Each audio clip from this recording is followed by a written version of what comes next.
All right. It's Thursday. Oh, tomorrow at this time, the finale and Unreal Bjorn event will be announced. Ooh, the winners. Amazing.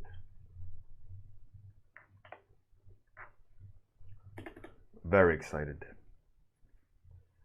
It's gonna be a very cool. I would, I, I will say very cool. Hey, Amir, how's it going? Good morning. How are good morning.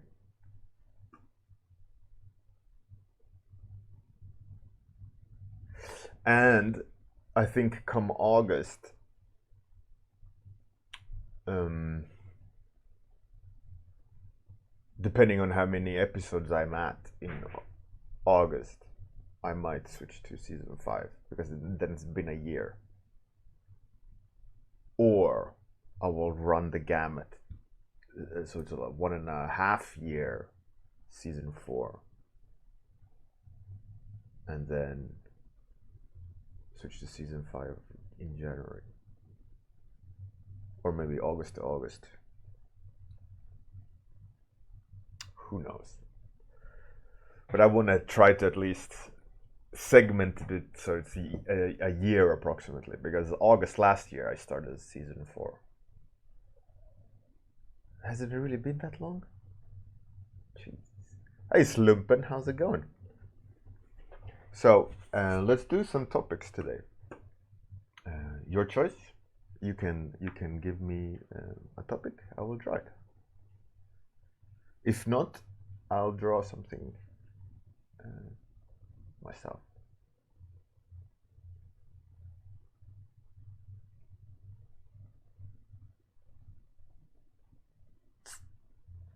It's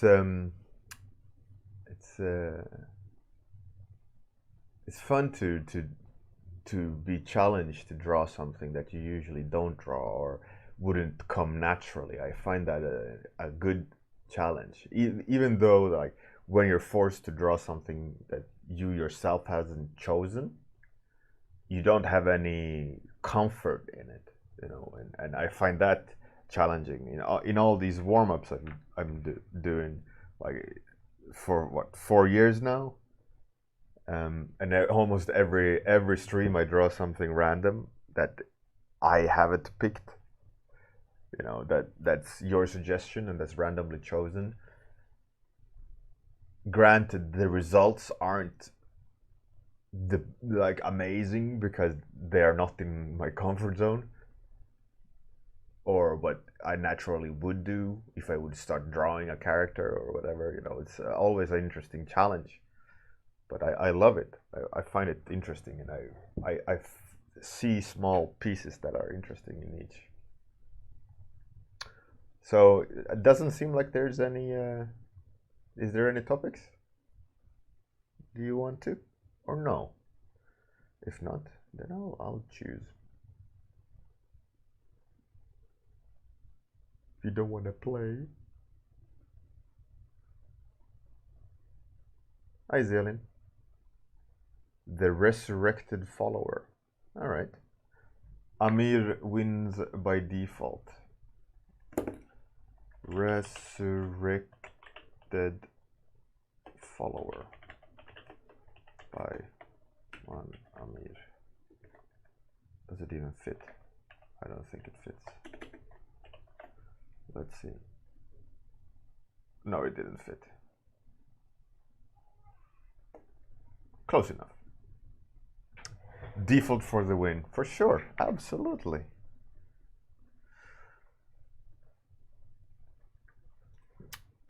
So let's start. Resurrected follower, obviously. Hey, Fight Milk, that's excellent. So resurrected follower. Obviously, I'm gonna go zombie, right? Some sort of necromancer's spell. But I'm gonna try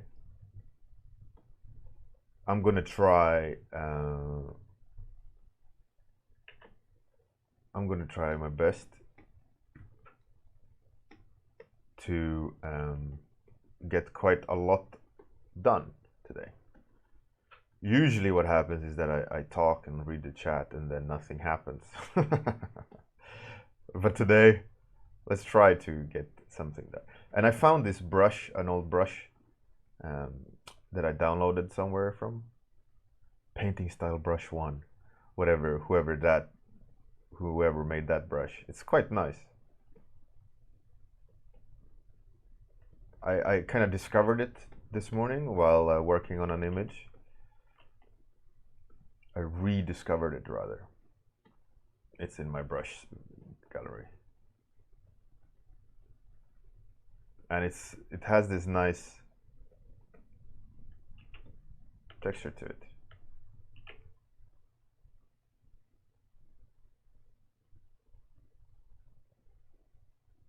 Hey Bjorn, how's it going? Slumpen, unfortunately no. What's the matter? What's the problem? How do you find that tablet? A Huawei Huon Canvas tablets. Hey, Neopathogen, what's up? What's up?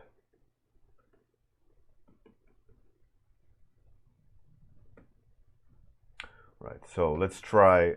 I'm gonna try to get stuff done today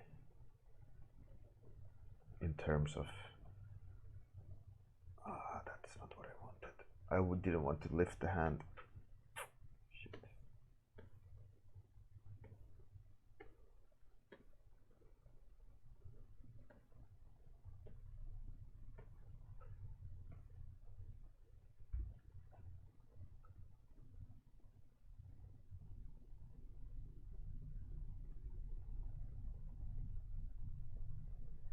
Oh, Amir, you have it too? How do you find it? What's the verdict like?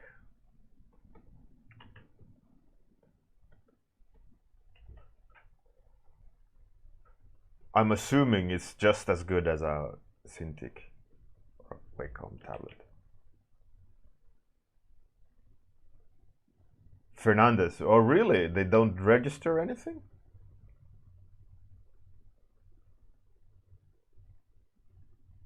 Failing Salad, yeah, it's a really interesting brush. It should be in the brush pack I shared years ago on Discord. If you want to try it, it's called Painting Style Brush 1. Whatever that means. It's not mine. I got it from someone, some brush pack, at some point. But what I try to do is what I don't like with this brush, as you can see, it gives it that texture, which is not cool in my book.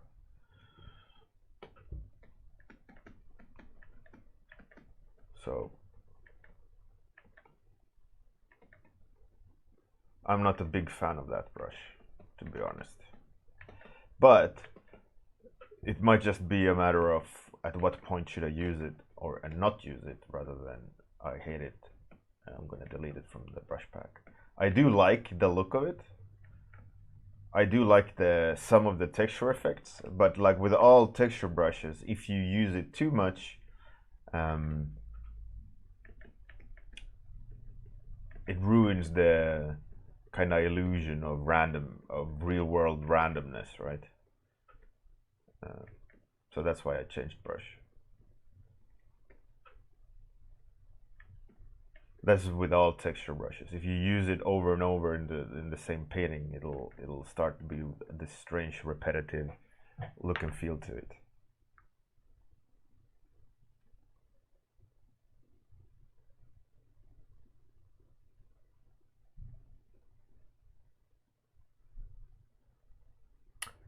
Failing salad. Not sure. Maybe at this pin.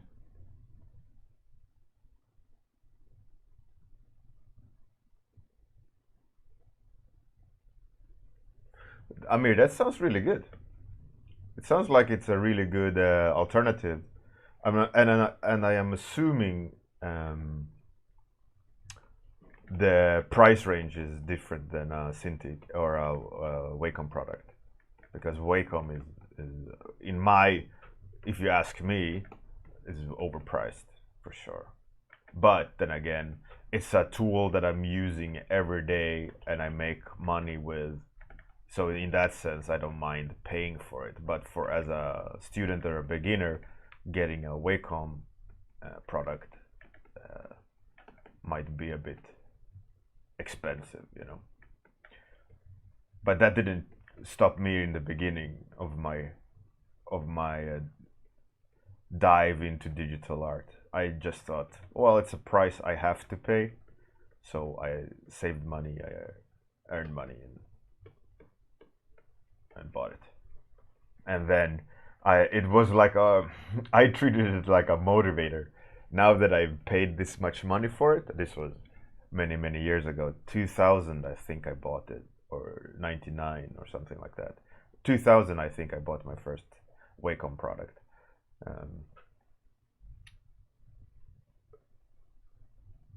I saw it as a motivator. Like, okay, now that I paid all this money, I need to make that money back. So I did my best to try to earn money in whatever way possible using the tablet. I think I got some sort of web design gig of having to do icons or something for some Swedish website back early 2000s.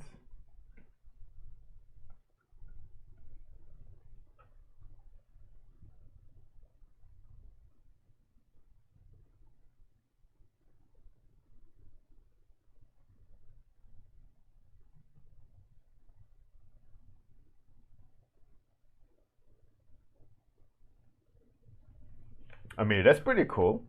I see a lot of some people use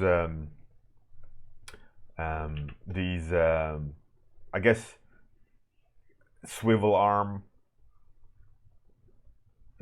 monitor stands. It's pretty cool. But for me, I don't know if I would use it because in one way I'm so used to my setup now that it would be hard for me. I mean, I'm assuming it would be hard for me to get used to it because I can't stop touching the nice. I can't stop touching the keyboard shortcuts on my left side while I paint over here. So I sit like with the hands apart. Even though I have the shortcuts here, I still have my hand on the keyboard.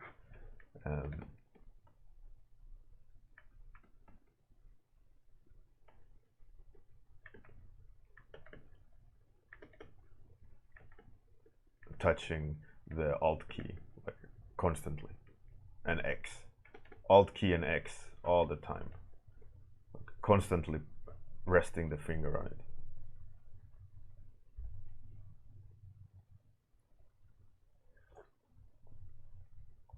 Failing salad. Oh, well, I don't know. It's at the top somewhere. If you can scroll all the way to the top, it's somewhere there. I started to organize it, but then the first message, that the pinned message, you couldn't add more to it.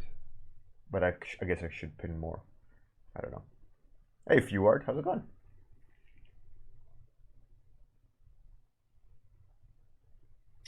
I mean, yeah, that's true.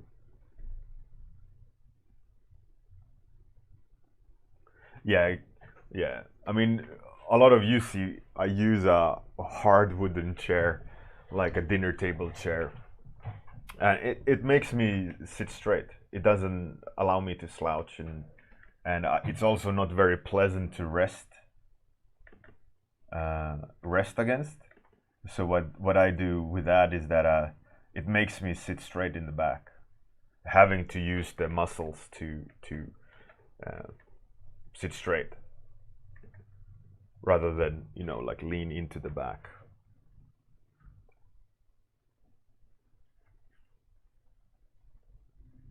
Hey, thanks, Failing Salad.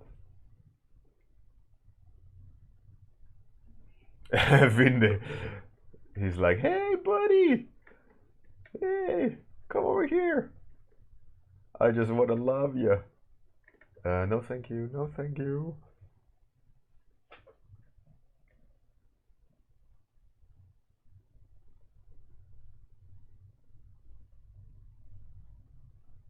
Few art. No, I don't.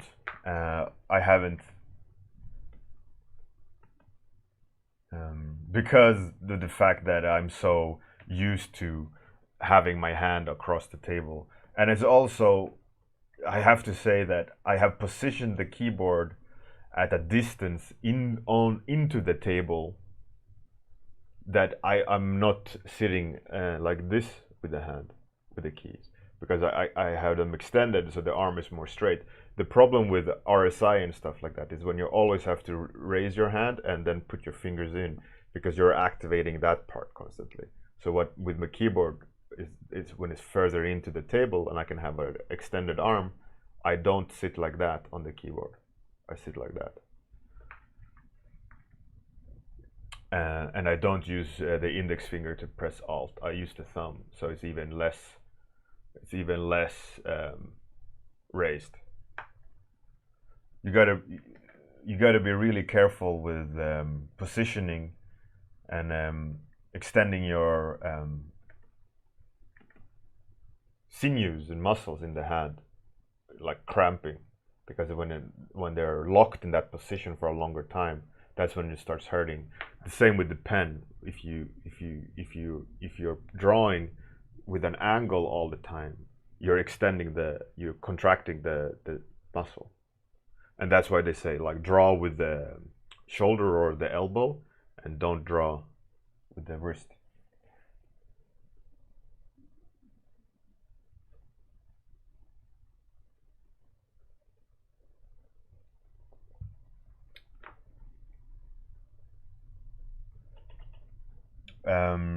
What's my thoughts on hand braces? Well, first of all, I'm no doctor.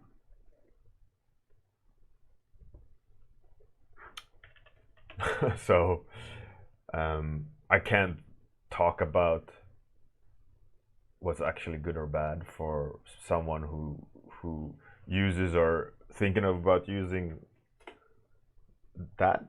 So I mean, obviously, I can't comment if you should or shouldn't use it. But my thoughts.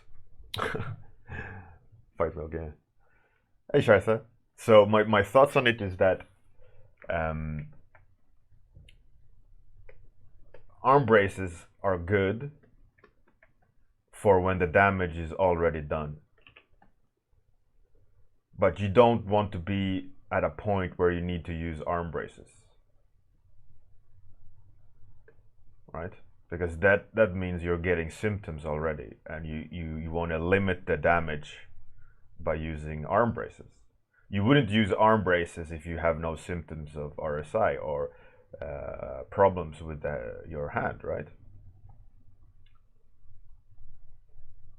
It's like the idea of you need to eat medicine to stay healthy because you're starting to get symptoms of a disease.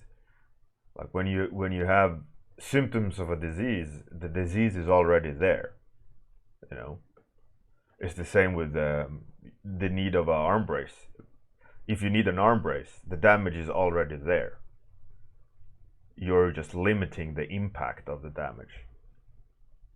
So, my thoughts on it is it's better to maintain a good health in your hand.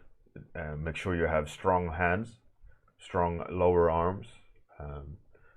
You pay attention to your posture and use of your hand. Make sure that it's if you have to do a lot of line art, make sure that you switch the hand up a bit. You relax the hand and all these things, that you maintain a good health practice, so you don't need a brace. Because I don't use a brace after 14 years. There's no problem. But I do strengthening programs for my lower arms and hands, so that they are always never to a point where they break.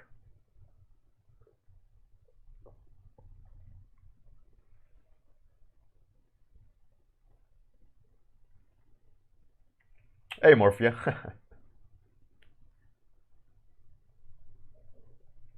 Bjork, yeah. I mean, one of my practices is that I have a stick. I haven't done it in a while, but I have a stick with a string on a heavy weight, and I roll the string up all the way. It's like a meter of string, and I roll it all the way up, and then roll it all the way down. Roll it all the way up, roll it all the way down, over and over and over. And then I switch the grip, so I roll it inwards, and then roll it down. And then another one is you have extended arms, and you extend your fingers all the way out, all full force, and then full force in, full force out, full force in, and you stand with your arms out, and you don't rest them, and you do that until they feel like they're on fire, and then you do that a little bit more.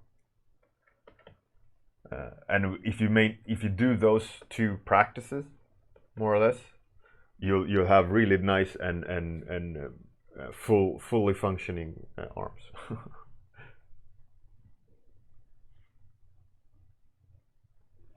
Yeah, it's important that you make them feel like they're on fire.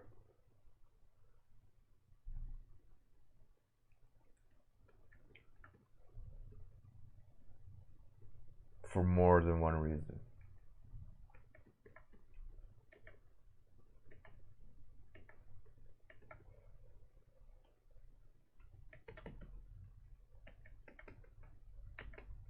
Generally, it's a great strengthening program.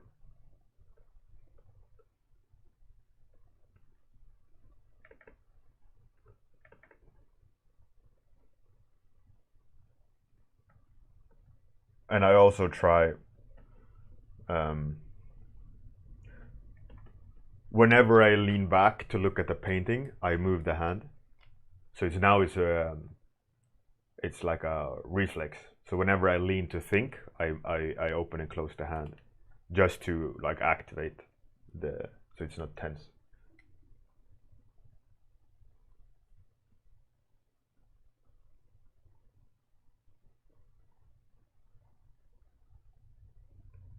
Absolutely. I mean, I would agree with that too, and it's absolutely correct that bad neck posture can do a lot of damage, and because if you have a bad posture in the neck, all the nerves and signals and nerves, they go from between the shoulder blades up, they go out to your arms. So if you have a bad posture like that, here where it bends, those nerves that go out to the arms, they get affected. So having a straight positioning the Cintiq or tablet and your screen in a way where you're not bending your neck looking down or is so important. And if you have problems with hands and RSI due to bad posture, you shouldn't be on your phone, because you're looking down at your phone and you're bending the neck, and the neck is directly connected with the arms and hands. Hey, Zinilus. Thank you for the raid. All you 31 people, welcome. How's it going?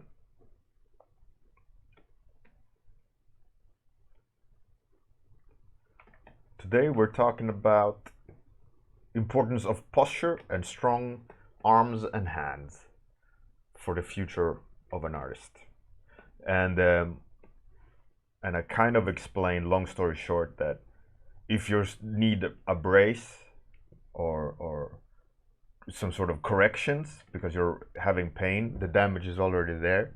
So it's really important that you reconfigure the way you have your work desk set up so that you're not straining, and posture and strengthening is very important for all artists, especially artists like us, digital artists that are sitting a lot. It's very important to, like I explained, to keep such a good maintenance that you're not feeling the need to adjust. Like medicine against something like a disease is because the signs of the disease is already there, right? And the medicine limits the effect of the disease or corrects the effects of the disease sometimes. But you want to be at a point where you don't need it already, you know. So you got to make sure you're doing exercises and strengthening and posture goes so long. Like I said, I've been sitting the exact same way for 14 years. I have no issues. Granted, maybe it's, you know, it could be random chance, it could be lifestyle as well that limits the effect of sitting and painting every day. But I'm quite sure also my posture and my strengthening regime of my arms has a big problem or big reason for it. Because at the beginning of my career, when I was sitting wrong, I had to have this kind of rotation gyro ball to help alleviate strain on the hand.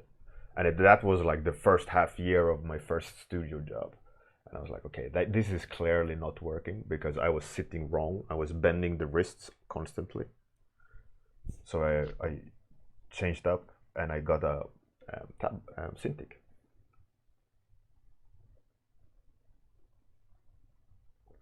Shin, all right, Shin. I never know how you pronounce the X, but cool. Now I know Shin.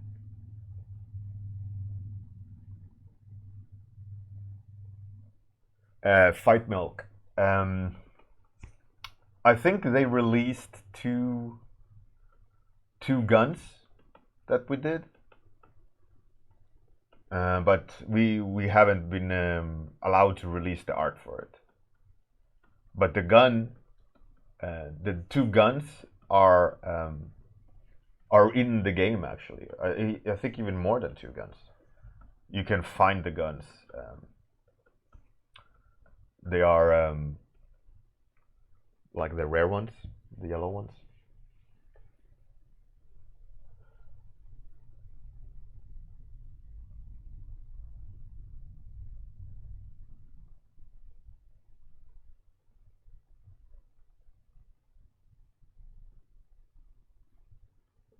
Bjorn, yeah, that gyro ball. That's just a sign of that you're sitting wrong and drawing wrong, and you're activating the muscles in an incorrect way. You gotta reconfigure the way you sit at the drawing if you're having need for that ball, or your arms are not strong enough. Granted, we're holding a pen all day, so we're constantly activating. And I mean, sometimes, yeah, I can feel like heat and warmth. That's because, you know, it's overused. So I'll try to shift the way I hold, or alternate the pressure, or, you know, change brush, things like that. There's always, you have to be aware of what's happening so that you don't destroy the one thing that you make money with, you know. And one artist who's really good, called Trevor Claxton, he has been suffering for 3 years, I think it was 3 years, with an undiagnosed sort of RSI. And he has done all tests imaginable except testing the neck nerves.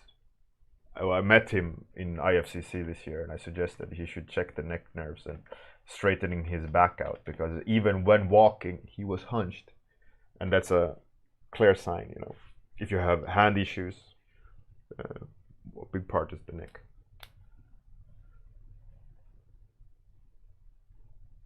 Chin.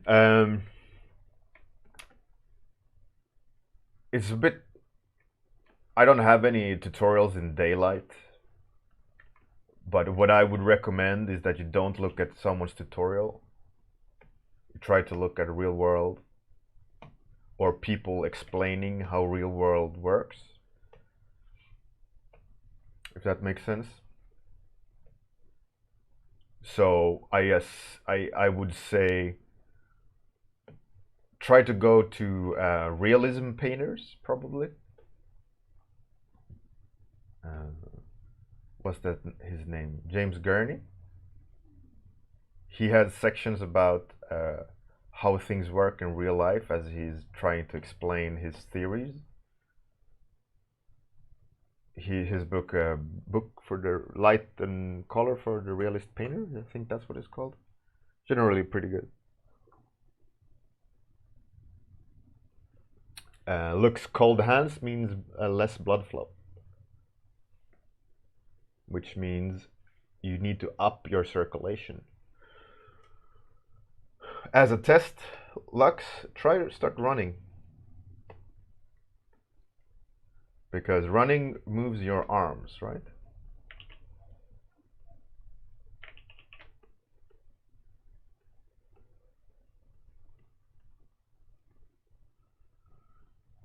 That could be an interesting experiment. I know. Trust me. Start running. Easier said than done. But you gotta test that shit out. You can't. That's blood circulation. Not to be doom and gloom, but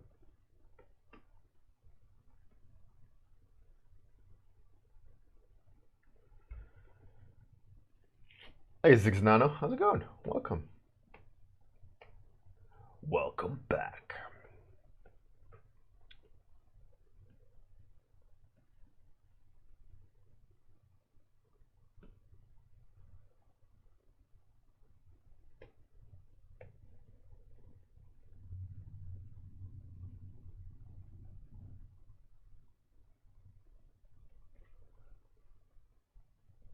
Hey, cheers, Ziggs Nano.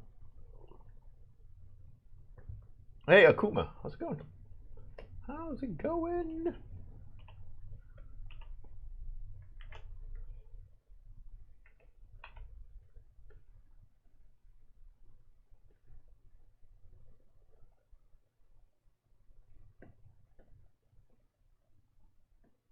I kind of like it darker like this. Also, making it a bit cooler in tone allows me to push some surface glow.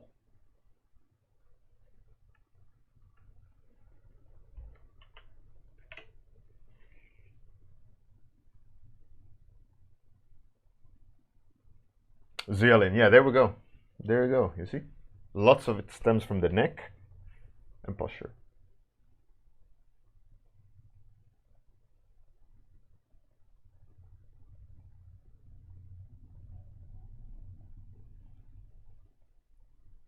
Lux, yeah. Hafizbro, what do you do to practice drawing?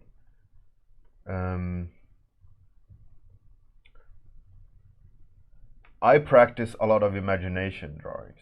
I don't practice a lot of technical exercises in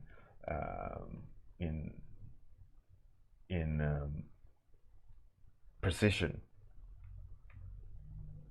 A lot of my practices is how to improve imagination and design sense. So if those topics are interesting, that's what I can have. I have lots of different suggestions on how to get better at that. But how to get better at technically drawing, I'm not the most technical artist. I do have some suggestions of general tips and tricks I picked up from other artists, but this is told by other artists and not necessarily anything I do personally per se. It's more of like an amalgamation of suggestions from others. But I generally don't practice like technical skill stuff, which I should, which I try to do every Monday. I try to set a goal every Monday, every study, but generally, imagination is what I push. Dedicated practice and just drawing a lot. Dedicated practice means you have a goal in what you're practicing. Drawing a lot just means you're random. FS bro, yeah, that one I've been promising all this time. I'll do my best to try to do it, actually. Now that on tomorrow, Unreal Bjorn 2 will end. So everybody who's here, join tomorrow, minus half an hour, to see who won in the Unreal Bjorn 2. Unreal Bjorn 2 is a head-to-head artist competition I run. It's 5 months now, is at the end of it. 102 artists to start with, and we're down to the finale of 7 artists, and they're fighting now who will win, and the winner gets prizes. So come tomorrow at the same time, minus 30 minutes. So this, as you can see, the timer has stopped. I have to get back to work, but I will raid someone. So let's find someone to raid. Who should we attack? Who should we attack? Tofu Senshi? FS bro, yeah. You were yeah, last year.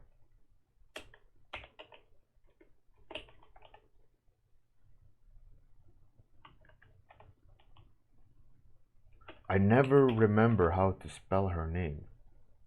Tofu Senshi. Right, so we're gonna raid her, and she's a great streamer. But before we raid, I'm gonna do the outro. So don't go anywhere. Make sure you give her some follows and some love. She's a great artist. Take care, everyone. Good night if you're that part of the world. Have a great day, or if you're in this part of the world. See you tomorrow morning for the reveal of the winners. Oh yeah.